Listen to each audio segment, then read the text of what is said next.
On Christmas morning, I found a lockbox hidden in my daughter-in-law's closet. Inside were forged documents with my signature, transferring ownership of my restaurant empire to my son. I did not scream. I did not confront them at the breakfast table where my grandchildren were opening presents. I walked into my office, locked the door, and made 3 phone calls. By New Year's Eve, my son was unemployed, homeless, and standing in the snow outside a building he used to own, begging a security guard to let him inside. But before I tell you how I dismantled the life of the man I raised, let me take you back to where it started. Let me know where you are watching from in the comments below. Hit like and subscribe if you believe that loyalty should never be for sale. I am Edward Calloway. I am 67 years old. I built Calloway's Grill from a single barbecue pit in Memphis, Tennessee, into a chain of 14 restaurants across the South. My hands are scarred from decades of open flame cooking. My knees ache from standing on concrete floors for 16 hours a day. I earned every dollar, every scar, every gray hair on my head. My wife, Helen, was my partner in all of it. She designed the first menu. She balanced the books when we could not afford an accountant. She died 4 years ago from pancreatic cancer, and the light in my life went out like someone had flipped a switch. After she passed, my son Derek and his wife Vanessa moved into the family home in Germantown. It is a large brick colonial on 2 acres, the house Helen and I bought when the 5th restaurant opened. Derek said they wanted to be close to me. He said the kids needed their grandfather. He said it would be good for everyone. I believed him because I wanted to believe him. I needed the noise of children in the hallways. I needed to hear laughter bouncing off the walls that had gone silent. Derek was 41.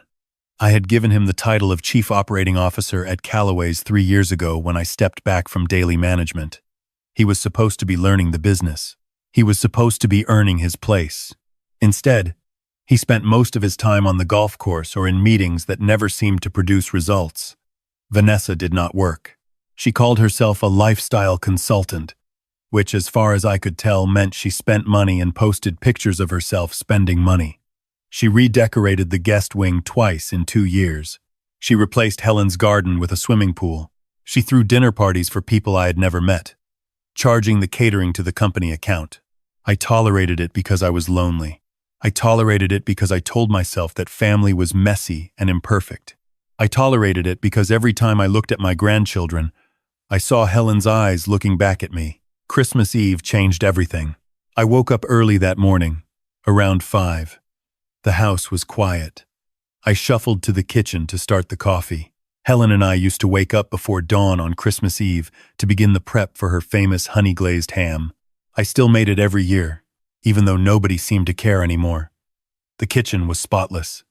Too spotless. There was no grocery bag on the counter. There were no ingredients laid out. I had given Vanessa $300 to pick up the supplies 2 days ago. The refrigerator was nearly empty. No ham, no sweet potatoes, no cream for the pies, just leftover takeout containers and a bottle of champagne with a sticky note on it that read, "For our trip. Do not open. Trip." What trip? I walked upstairs to the guest wing. The door to Derek's bedroom was open. The closets were half empty. Suitcases were missing from the storage room. I found a printed boarding pass in the trash can next to the bathroom. 2 adults, 4 children. Memphis to Aspen, Colorado.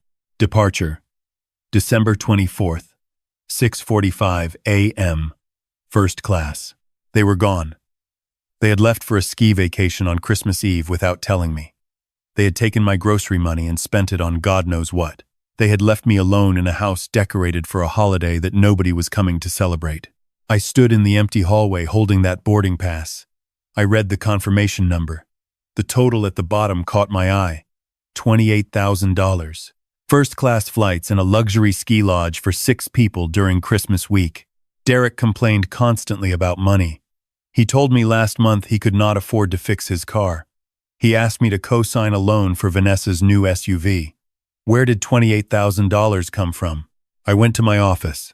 I sat behind the desk where I had signed every lease, every vendor contract, every payroll check for 30 years. I opened my laptop and logged into the company banking portal. The operating accounts looked normal at first glance. Revenue was steady. Payroll was current. Then I clicked on the expense reports tab, specifically the ones Derek had approved in the last 90 days. There were charges I did not recognize. A consulting firm called Pinnacle Advisory Group, 3 payments of $15,000 each over 3 months. I had never heard of Pinnacle Advisory. I had never approved any consulting engagement. I searched the name. The registered agent was listed as V. Harmon. Vanessa's maiden name was Harmon. My chest tightened. I kept digging. There were more. A catering vendor called Southern Lux Events, $12,000 for services rendered. I knew every caterer in Memphis. Southern Lux did not exist on any directory I could find. The registered address was a UPS mailbox in Cordova. I found 7 shell companies in total, all registered in the last 18 months, all receiving regular payments from Calloway's operating accounts, all approved by Derek. The total was $214,000. My son was not just stealing from me. He was running a systematic embezzlement operation through my own company, and his wife was the architect. I closed the laptop. I did not throw it. I did not curse. I sat in the silence and let the numbers settle into my brain like concrete hardening. Then, I opened the top drawer of my desk and pulled out a key. It was the key to Helen's jewelry cabinet in the master bedroom. I had not opened it in months. I kept it locked because the pieces inside were sacred to me. Helen's engagement ring, her mother's cameo brooch, the pearl earrings I gave her on our 30th anniversary, a gold locket with pictures of Derek as a baby on one side and me on the other. I walked to the bedroom. I unlocked the cabinet. The velvet-lined drawers slid open smoothly. The engagement ring was gone. The cameo brooch was gone. The pearl earrings were gone. In the space where the gold locket should have been, there was a folded piece of paper. I opened it. It was a receipt from a pawn shop on Lamar Avenue. Item: vintage gold locket with portrait miniatures. Amount: $175. $175. That locket held the only picture of Derek as a newborn that Helen carried with her everywhere. Vanessa had sold it for the price of a dinner reservation. I found more receipts tucked behind the drawer lining.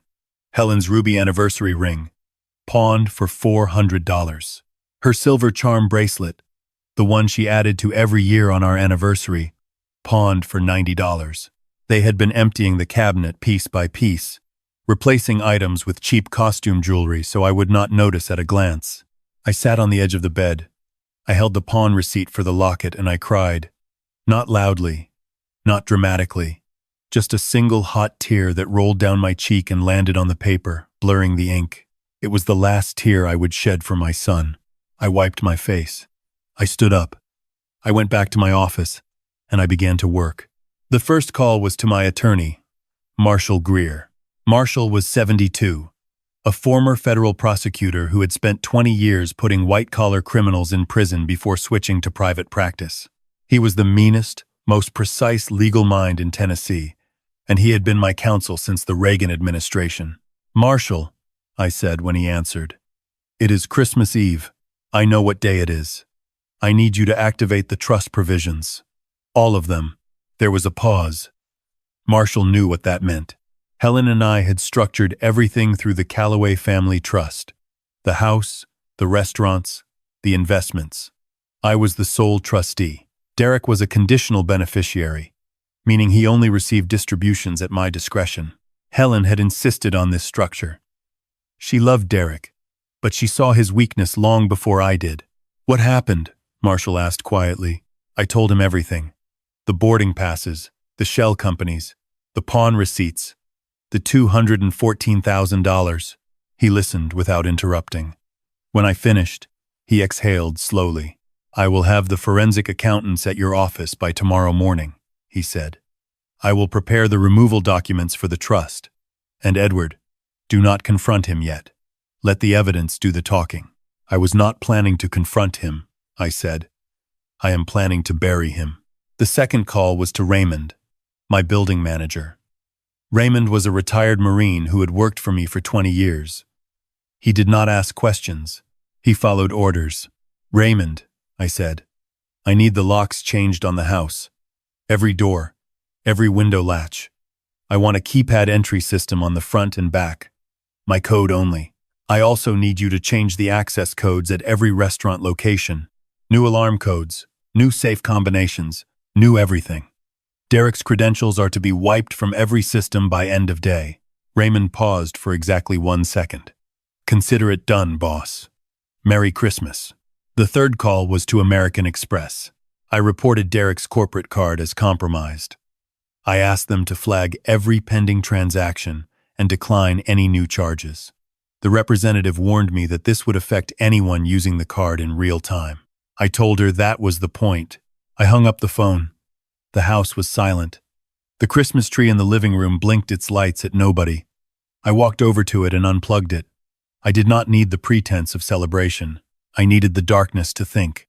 By noon on Christmas Day, the forensic accountants had confirmed everything. The shell companies were all traced back to Vanessa through her maiden name, her mother's address, and a personal email she had carelessly used for the incorporation filings. Derek had approved every fraudulent invoice. His electronic signature was on every payment authorization. It was not sophisticated. It was lazy, arrogant theft committed by people who assumed the old man would never look. Marshall called me at 2 p.m. "The trust removal documents are ready," he said. "I also prepared a termination letter for Derek citing embezzlement, and I have drafted a police report for the jewelry theft, ready to file whenever you give the word." "Hold the police report," I said. "I want to use it as leverage, not as a weapon." "Not yet." "Understood," Marshall said. "What about the house?" "Sell it," I said. Marshall went quiet. "Edward, that is your home. That is where you lived with Helen. Helen is not in that house anymore, Marshall. She is in the locket that Vanessa sold for $175. She is in the pearls that are sitting in a pawn shop on Lamar Avenue. The house is just wood and brick. I am selling it. To whom? I had already thought about this. There was a development company that had been circling the neighborhood for years. They wanted to tear down the older homes and build luxury condos. I had always refused to sell because I loved the property. Now I loved the symbolism more. "Call Henderson Development," I said. "Tell them I will take $700,000 cash. The house appraises for $1.1 million, but I want it closed by Friday. They will jump at it." "You are leaving $400,000 on the table," Marshall warned. "I am buying peace of mind," I replied. "And I am buying the look on my son's face when he comes home to a bulldozer." The sale closed on Friday, December 27th. I signed the papers in Marshall's office, transferred the proceeds into the trust account, and handed the keys to Henderson's project manager. I kept a 30-day lease back for myself to remove my personal belongings. The house was legally no longer mine, but more importantly, it was no longer Derek's safety net. I moved into a furnished apartment downtown. It was small, clean, and quiet. I brought only what mattered: Helen's recipes, our photo albums, my cooking knives, and the box of pawn receipts that would serve as evidence when the time came. Derek and Vanessa flew back from Aspen on December 29th. I know this because the security cameras at the house, which were still connected to my phone, captured everything.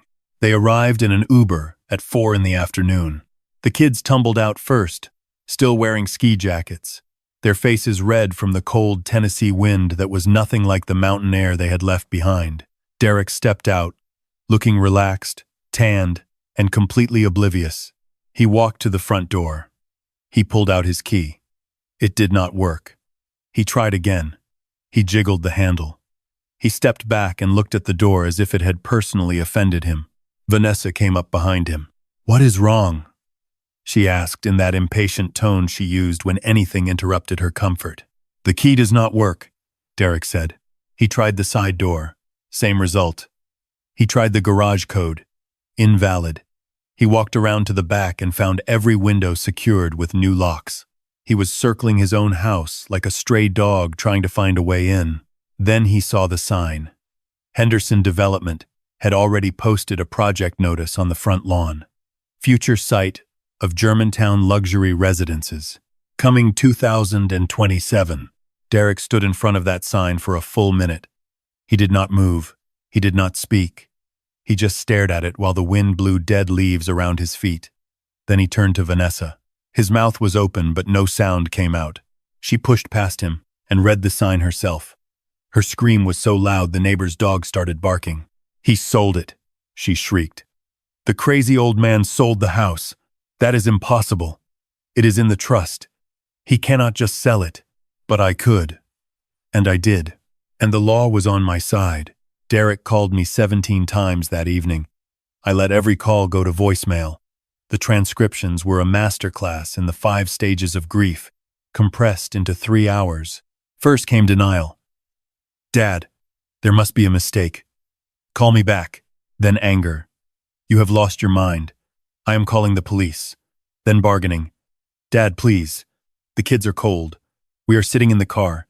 Just let us in for one night." Then depression. A voicemail that was nothing but heavy breathing and what sounded like crying. Then, finally, acceptance. "We are going to a motel. I hope you are happy." I was not happy, but I was at peace. There is a difference. On January 2nd, I convened an emergency board meeting at Calloway's corporate office.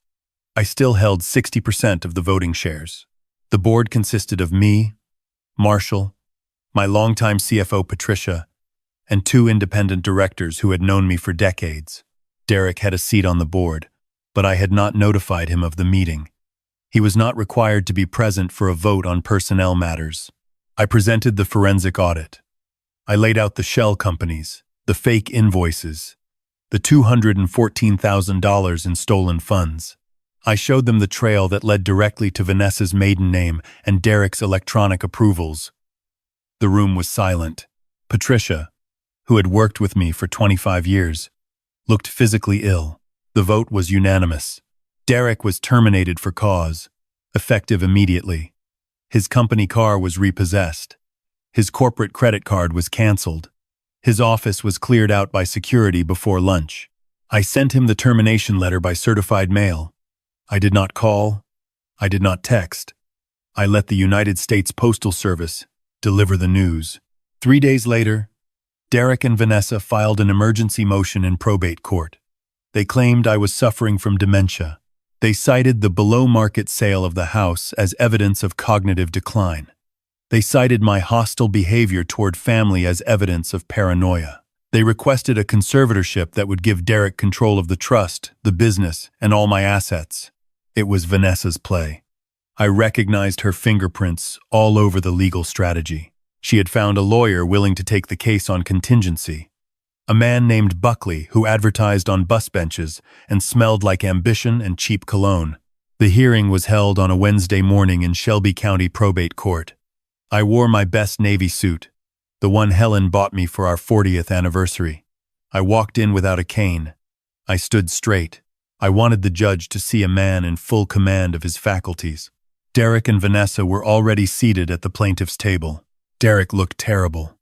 He had lost weight. His suit hung on him like it belonged to someone else. He would not look at me.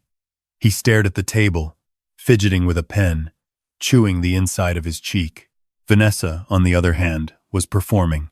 She wore a conservative black dress and modest jewelry. She dabbed at her eyes with a tissue. She held Derek's hand and whispered to him with exaggerated concern. She was playing the devoted wife, terrified for her poor father-in-law's declining mind.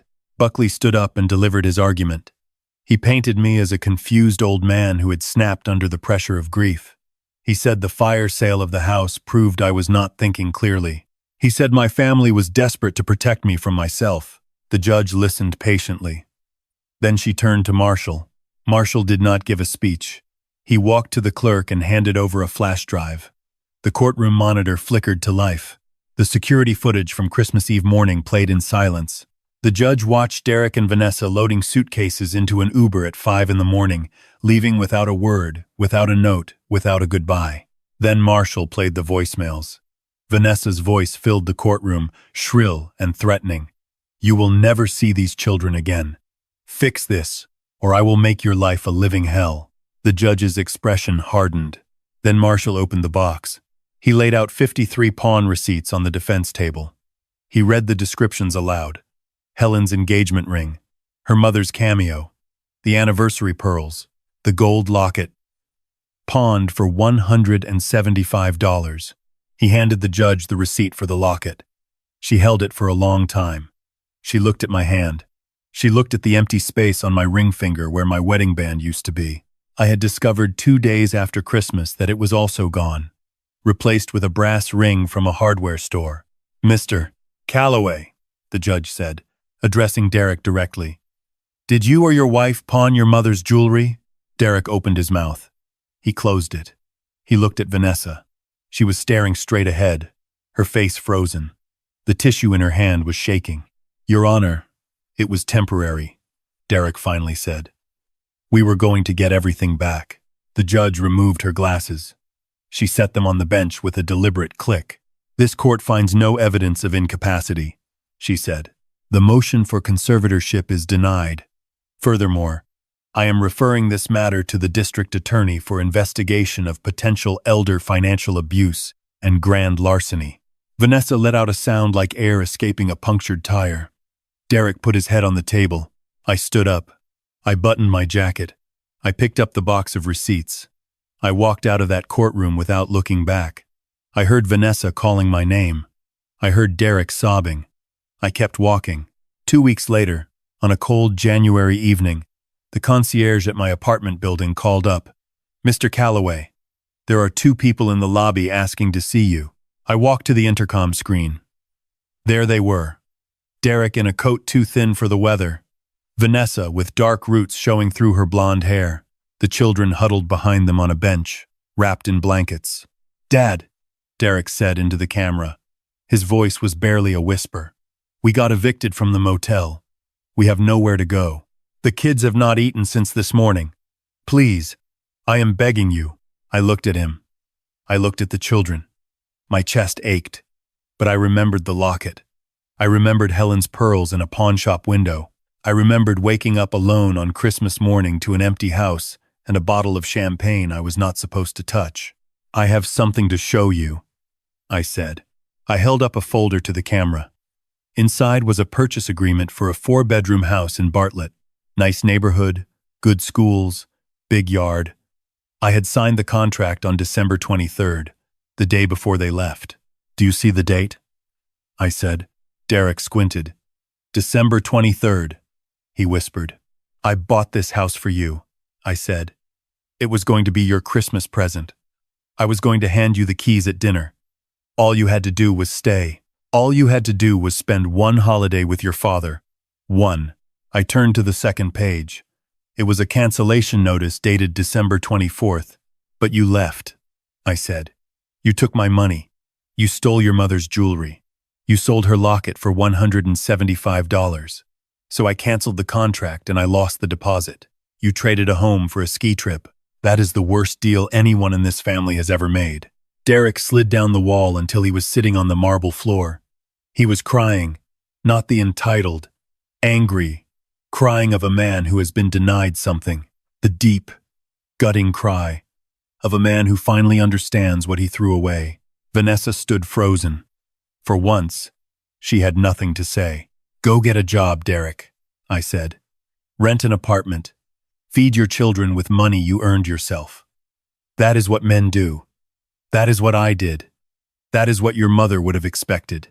I reached for the button. "Dad," Derek choked out. "Will you ever forgive me?" I paused. I looked at his face on the screen. I saw Helen's eyes in his. I saw the boy who used to help me flip burgers on Saturday mornings. I saw the man who had broken my heart. "Forgiveness is not a gift, Derek," I said. "It is a receipt. You have to earn it. And right now, your balance is $214,000 in the red." I pressed the button. The screen went dark. I stood there for a moment. The apartment was quiet. The only sound was the ticking of the kitchen timer. I had a roast in the oven. Marshall and Raymond were coming for dinner. Real company. Chosen company. I walked to the kitchen. I opened the oven and checked the meat. It was perfect. Golden brown, dripping with juice, filling the apartment with the smell of rosemary and garlic. Helen's recipe. I set the table for 3. I poured the wine. I lit a candle. When Marshall and Raymond arrived, they did not ask about Derek. They saw my face and they understood. To Helen, Marshall said, raising his glass. To Helen, I replied. And to the family we choose.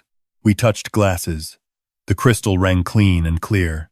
I took a bite of the roast. It was the best meal I had cooked in years, not because of the seasoning, because I was eating it in a home that was finally free of thieves.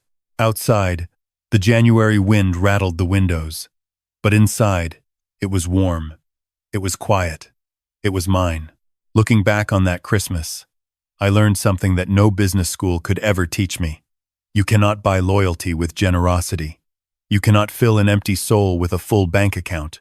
For years, I thought being a good father meant providing everything.